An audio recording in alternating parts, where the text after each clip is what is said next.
kind introduction and to see what everyone here represented is really all about tonight.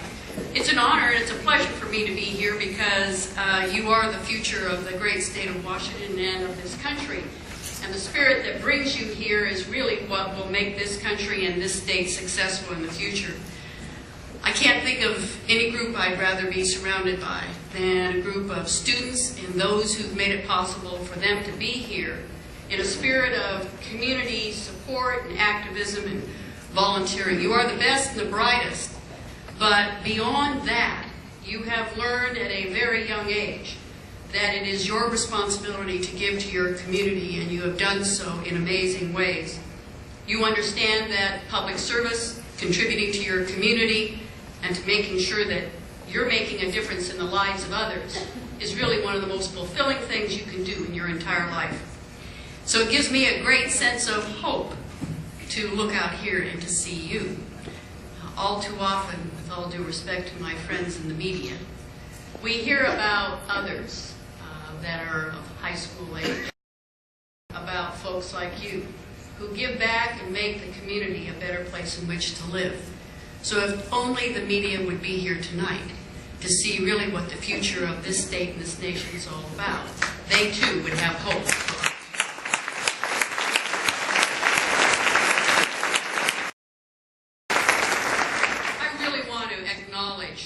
The United Way of Pierce County. They have done nothing short of an amazing job, partnering with 31 schools, public and private, with the phenomenal results that they have here in Pierce County.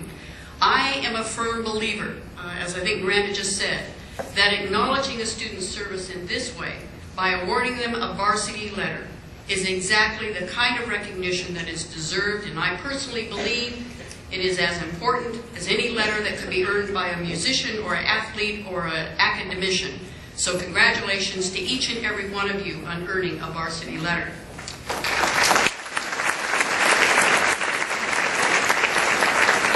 And a big kudo to United Way of Pierce County. I don't know of any place else in the state, and I really will question in the United States, where you see the kind of results with 222 students being recognized as we're recognizing them tonight. And I've learned quite candidly that these letters don't come easily, that they are to be awarded only to those who have at least 145 hours of volunteer commitments in both school-related and community-related activities. That obviously shows a real sign of dedication. But more importantly than that, I'm informed that the students we're recognizing here tonight don't take that minimum standard. They are far and away beyond that minimum standard. The students that we recognize tonight, all 222 of them, gave on average 245 hours each. Thank you. Congratulations.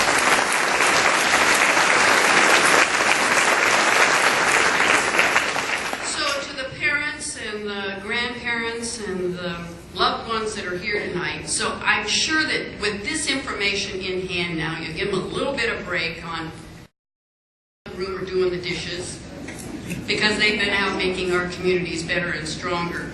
And they've been really making it possible for all of us to live in a greater community. I can hear there's some rumbling about this.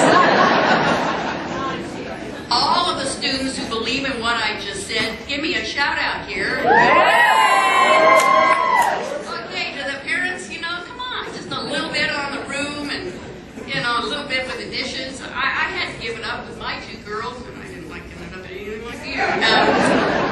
So we recognize tonight students like Miranda, a great example of what's in this room.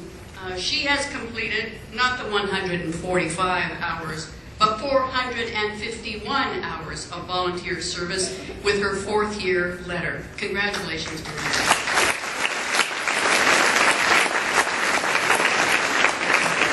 She's done everything from fulfilling her duties as a daffodil princess to serving as secretary of her youth church group while assisting in flood relief and homelessness work. Thank you. And Miranda is by no means alone. Look around the room. There are students like Kenna Little of Curtis, also a 4-year letter recipient. Kenna has taken trips to Bolivia and to Tijuana, working with youth and assisting in the construction of homes with EDA projects. There's Madeline Monson, a second-year letter earner from Gig Harbor. She's helped build houses in Mexico, tutored an elementary student, encouraged recycling among her classmates in Environmental Club, and even assisted staff and children at the Southeast White House Day Camp in Washington, D.C.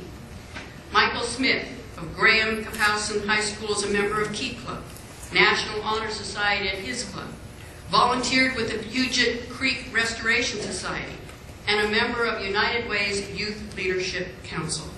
These are just a few of the examples of the students that we recognize, and I wish I could tell the story of each of the 222, but these few that I've been able to mention are simply representative of what these other students have done.